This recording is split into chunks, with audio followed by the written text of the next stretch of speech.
In this episode of Mixed-ish, Girls Just Want to Have Fun, Bo confronts racial tokenism on Halloween Eve. Will her positive outlook overcome this societal phenomenon? We'll answer that question and take on the sensitive topic using our personal experiences in the 80s and beyond to color in the lines.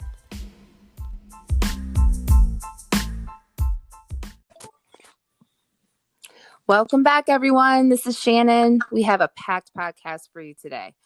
We're reviewing 3 episodes. Up to this point, we have broken down 1 per podcast, but with episodes 7, 8, and 12, which we're about to dive into, we crossed the halfway mark in the Mixed-ish season 1.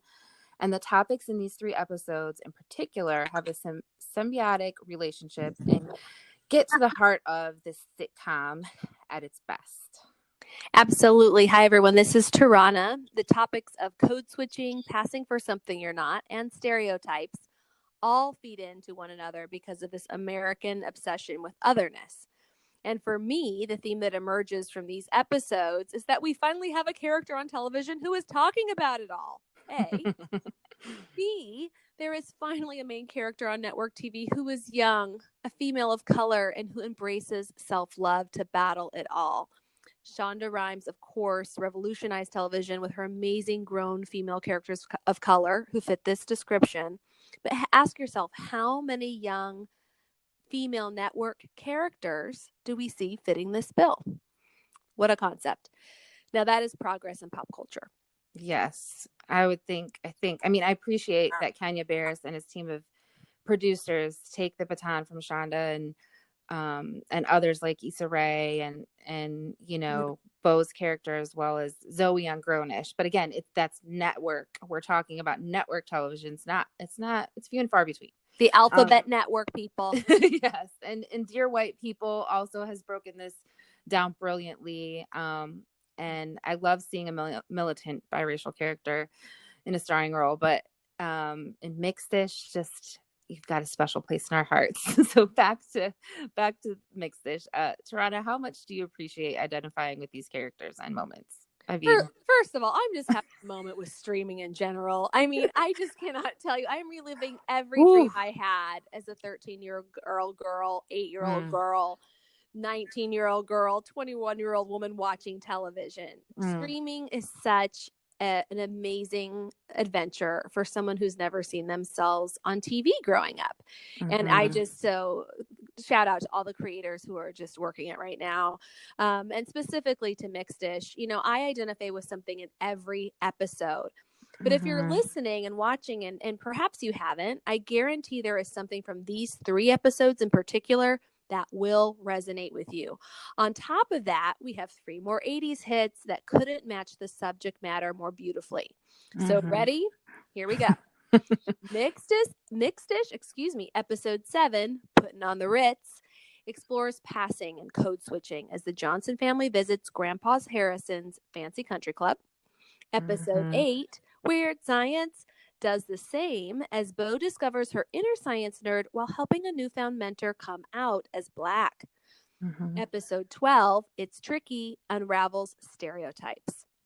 So episode 7 is a deep dive into Bo's Grandpa Harrison, who stands up to Alicia and Paul, who bristle at his invitation to his fancy country club, Twin Rivers. He says, that this is part of my life and insists on sharing it with his family. So Dee Dee agrees with Paul and Alicia that these clubs are often discriminatory and rejects it until she realizes she can go, of course.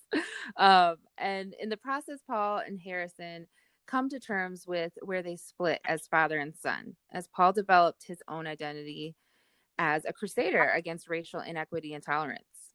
And again, hippie-loving guy who has a father who is, let's say, not so tolerant. This is, Harrison is the white grandpa and dad in the episode. And he's the actor. I can't remember his name right now. Does an amazing Gary job. Cole, who I'm loving. I'm finally watching the end of Veep, the last episode, last season of Veep, and he's on there and he's good on. Watched him for a long time. I mean, he's just always in the collar tie shirt, even since oh gosh, I'm drawing a blank on the movie, but I know I can see him too. But I just so appreciate his performance. Yeah. Yes. He's so funny, but yes. So this episode tackles a complex question. This particular episode about going to Harrison's country club tackles that complex question about how we can both love and disagree with family members whose values and beliefs are not only completely antithetical to our own, but are even offensive. So this happens a lot in biracial families. I have to believe, because you're not constantly weaving in and out of different realities and settings as you visit the white side and the black side, right? But back to the Johnson family, who decide to go to Twin Rivers, what unravels is beyond true to life and beyond hilarious. It's so realistic in its representation of what humans do when we are outside our comfort zone. Enter the code switching phenomenon. Yes.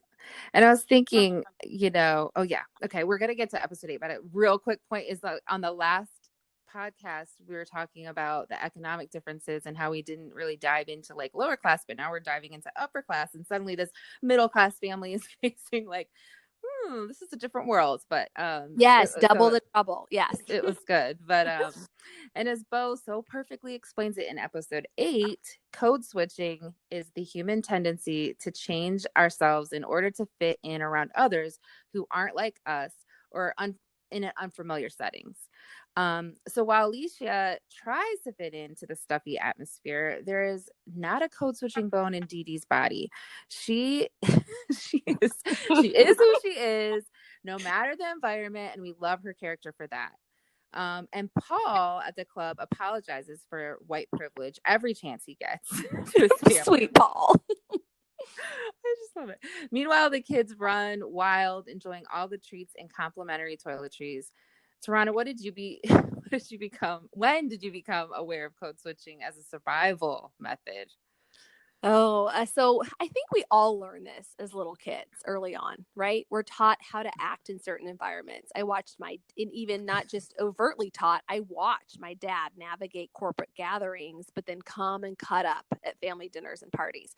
So we absorb all this behavior. Yes. But yes, like Bo, I've been the only many times in the country club setting growing up.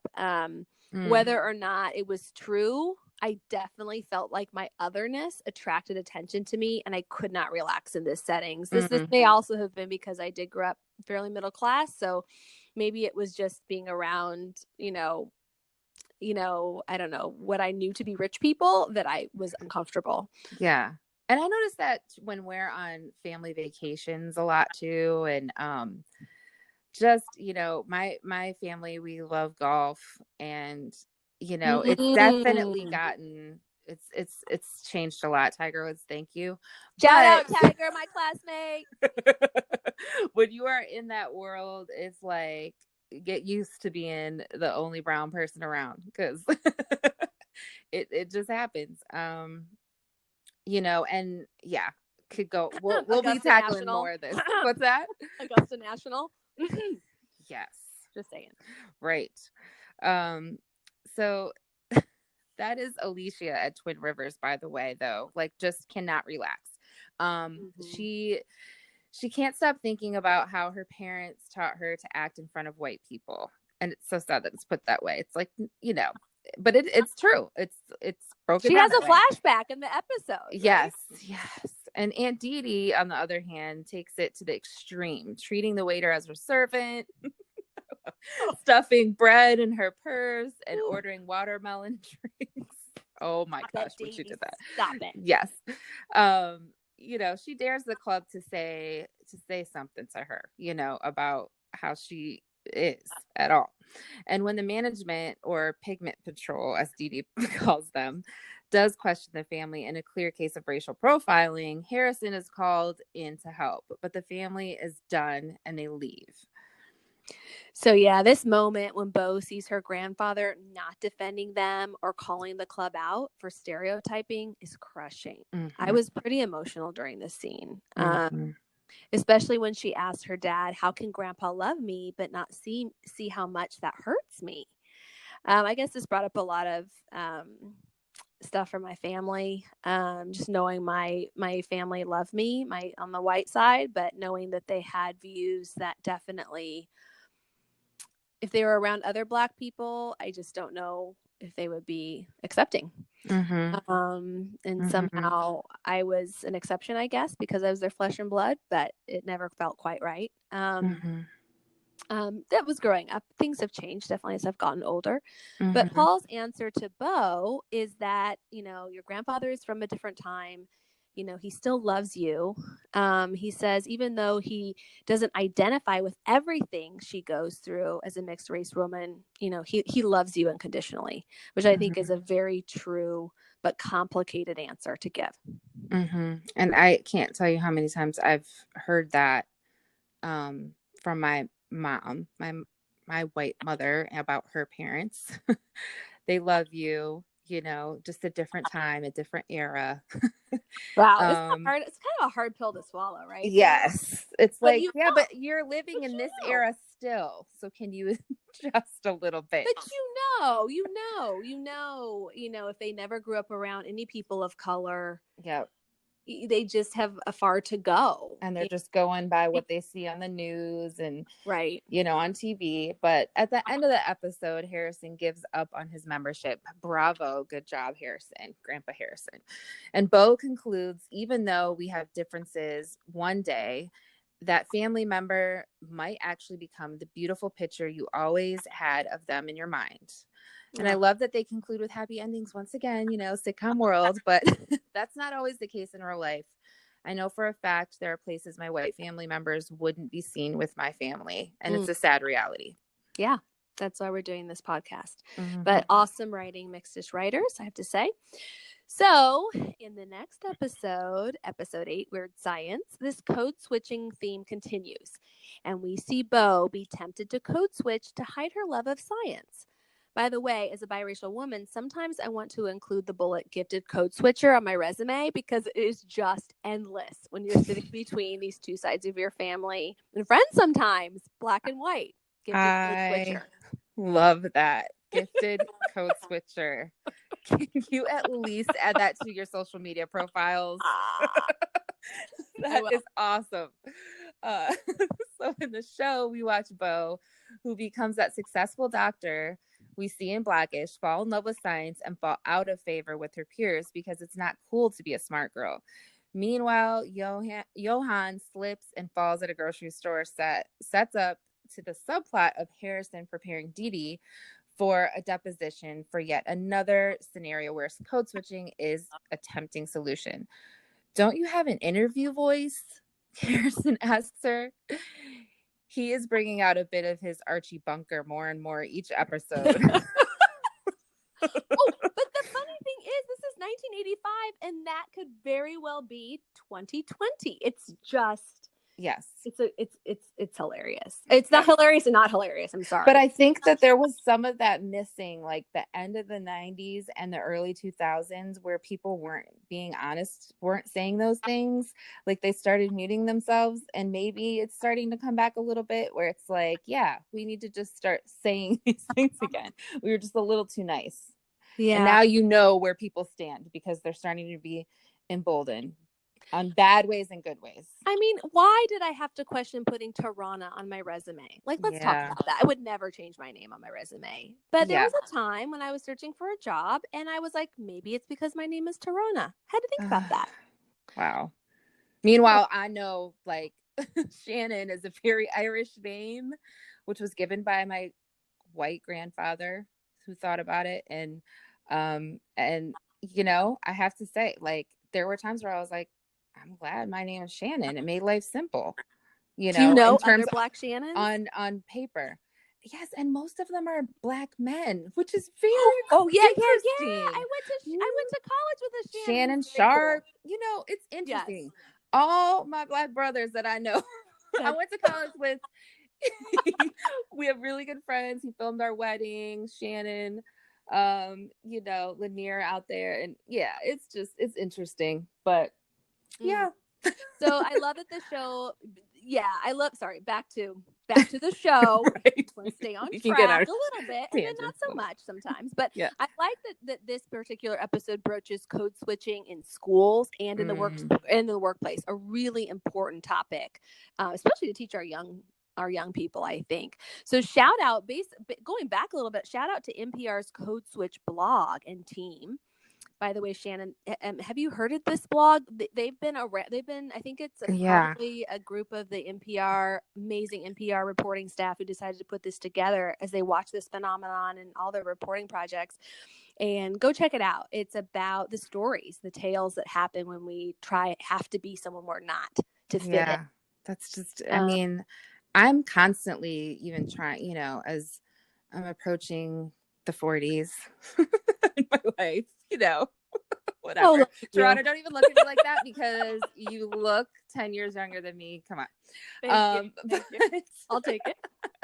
Of course, I want to be myself in all situations. I'm constantly working towards being my most authentic self. One of my really good friends is always working on that with me too. She's a coach and she just loves that. But I find myself in certain white settings trying to be more careful and not overstep. Another sad truth. And I'm finding, on a side note, I just thought about my oldest son. I noticed he is becoming more relaxed with it. He's got a different, vernacular, like combo, like he's acting different with his friends. It's more comfortable. His Black friends, they have a different way. And it's just like a kind of, I got you, bro, type of, comfortability he has with them, but he loves all of his friends, no matter what color. And he, when I tell him some of the stories from my childhood, he's just like, what are you talking about? Like, of course we're not going to like someone, over someone else just because of their color or whatever it is. It's just like, all these maybe we need to have him on the podcast. Yes. And more power to the school. Like the school is trying to tackle these discussions too. Head on. So that's awesome. They're very proactive in that. But yeah. And, it's sad. It's a sad truth to try to be careful in those white settings, but it's as if I'm trying to protect white people sometimes from something on one hand, but also not allowing them to be privy to my natural way of being, because I don't feel it would be appreciated like it would around Black people or other people of color. And I think I realized early on as a child about white fragility, though I didn't realize that's what it was. Sorry, obviously, I was like, at 5 years old, I was like, that's white fragility. but you know what I mean? Like, it's like, I'm protecting them. Like, I'm like, why do they need protecting? Why do we need to be careful around them? Like, why is it always about making them comfortable? Them. Those others. Yes. Listen to you. But I mean, okay, that's real. You said it. You're the truth teller, just like Dee Dee, and that's what this podcast needs. It's true. Yes. It's interesting. So speaking of Dee Dee, of course, she rejects Harrison's insistence in this episode that she change how she talked to be more appealing to a jury or a mediator for the slip and fall case they have with Johan. And Bo delays her decision to go all in on science by trying journalism as the mentee of a local news anchor named Wendy Whiteman. As Bo eventually discovers, Wendy has passed for white her entire career. Watching their bonding is actually a really nice moment. This relationship she develops with this older female. Yeah. Our fearless Bo, who insists on embracing her love of science and the totality of her identity, inspires Wendy to come out as half Black during the newscast. Yeah, that was interesting. It's a true dropper. It's hilarious. It's a true testament to how inspiring Bo is because of her nuanced outlook and embrace of otherness. Mm-hmm. Well, I mean, we know why. Is it Whitman or Whiteman? I mean, I'm sure probably did like a Whitman, but because she was passed as white, they was like a play. It's a joke, I'm sure.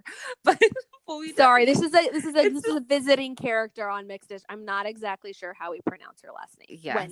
Wendy, yes, the Wendy. She decided to pass as white. I mean, I'm not surprised, but at the same time, I'm just like, I don't know that I remember knowing anyone personally that did that. But no, I did not. Yeah. stereotypes that Black journalists and TV journalists, personalities face that inevitably make the career journey a hard climb we've seen. Well, let's back up. This is 1985, right? So when Yeah. Wendy was starting her career, it was the 70s. So, yep. or maybe, it could have been the 60s. So, there was different stuff going on back then. I mean, different and the same. So a little more intense, maybe. Way more intense. I mean, they're just, like we said, we did not see Black and brown people on TV that much. And then, especially normally as news anchors, shout out Carol Simpson, or local news. I was like, no way. And again, that's what I'm saying. It's just interesting when even if you have maybe a diverse community or environment, but you're still projecting these just white images everywhere. It's like, it's messing with you as a person of color or young person of color. Like, you're just set up to think that you need to fit that mold, that unrealistic mold. I have something really deep right now. Oh my gosh. I just realized maybe I grew up wanting to go into news because we had a wonderful Black anchor all my life. On my local news broadcast. I never thought, maybe because I could see it, I could believe it. Oh my God. Crazy. That's deep. I never put two and two together. Now, I know most people would probably, at least people of color, Black people would ask, like, was she lighter skin? Was she darker skin? Did she was brown skin, beautiful long hair? woman. Did she wear wigs? Did she? We want to know all of it. She was a brown skin woman.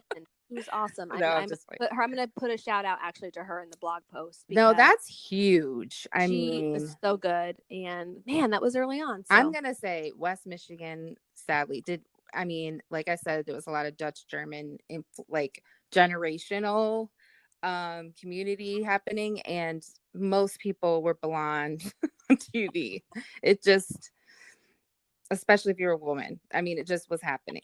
That's what was going on. So, and I'm going to take a minute to also explain why this podcast happened, because they make a reference on the show to how there was no YouTube back then. There was no streaming in 1985. So all we had was the news and that was television. And if there was there was no CNN either yet. There was no social media. These people were stars to us. Yeah. Like this local news anchor is an absolute celebrity when she walks into Rainbow Johnson School. Yes. We need to set that up. Yes. Good. So that is why now we are so excited about Mixed Dish. I mean, I think we've gotten, in some ways, again, we get into this post-racial comfortability thinking that things are like, there is a lot of strides we've made, right? There have been a lot. We've gotten comfortable with seeing more faces of color. It's still not to where it, should be, could be, but you're right. Setting the tone for 1985, 86, it was not, there was not any diversity. And so stereotypes that Black journalists and TV personalities face that inevitably make the career journey a hard climb when you are a person of color, period. And that was what the final Mixed Dish episode, that's why the final Mixed Dish episode, in this trifecta, our episode 12, it's tricky. It's tricky. Okay, I won't go into that but it's all about stereotypes again. So you see how these are all interlacing, but there's just these different layers of the stereotypes and all of it. But it's, Bo is invited to join the track team because she's Black. This entire episode felt again a bit like watching my childhood. I'm sure many listeners and fans of the show can relate. For instance, it felt like many in my community assumed I would run track and play basketball, which I assumed I would run track because so did I. Which at the end, that's what I'm saying. At the end, I ended up doing it. Of course, I'm gonna play basketball. My whole family plays basketball.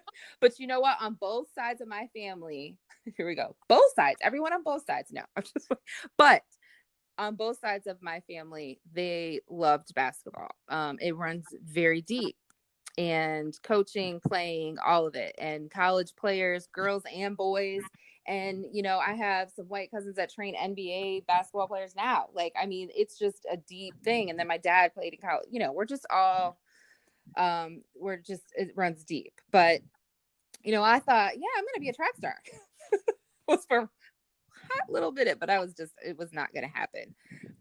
It was not.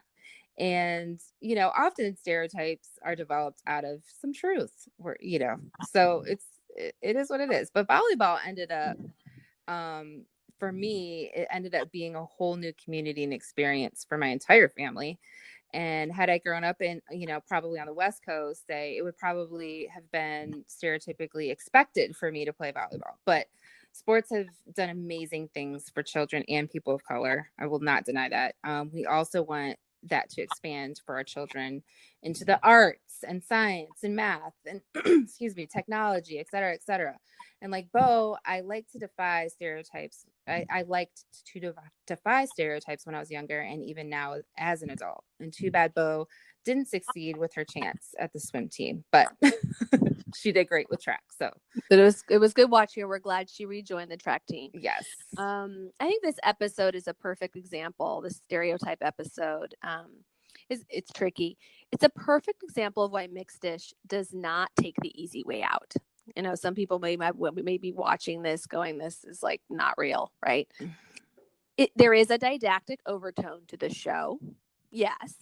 But for every complicated question Bo tackles in Mixed Dish, there's a beautifully complex, real answer that the writers proffer. Mm-hmm. I think the authenticity comes out because the writers and creators of the show have lived these experiences.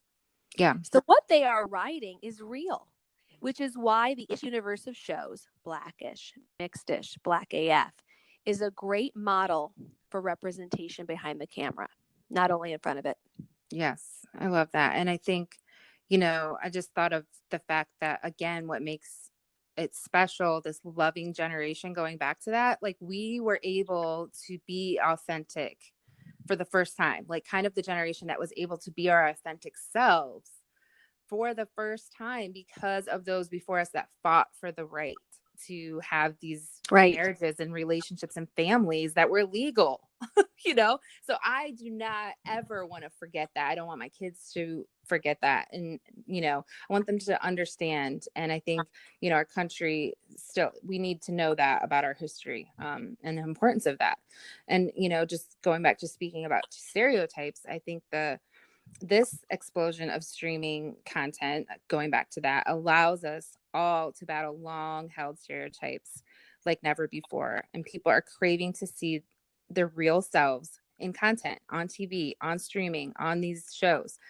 And like we did all those years ago, Toronto, we did the same thing. We wanted to see ourselves. And look at the stats. Niche content in the streaming verse is more popular than ever. And now we just have to watch one another's content so we can untangle the remaining vestiges of stereotypes. We suggest you start with Mixed Dish for a rare 360 perspective.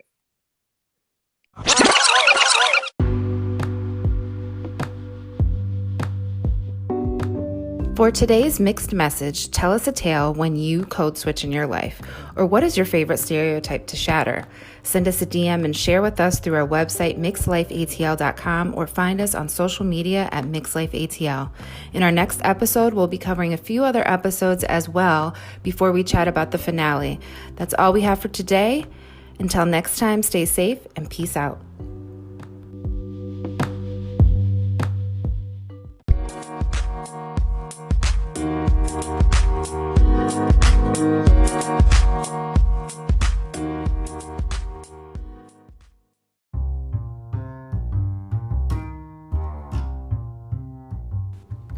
Mixed Life ATL is recorded in Atlanta, Georgia, and produced by SDB 360 LLC and Capacity Media.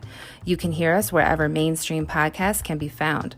For information on how to advertise your business on this podcast, please message us at mixedlifeatl.com.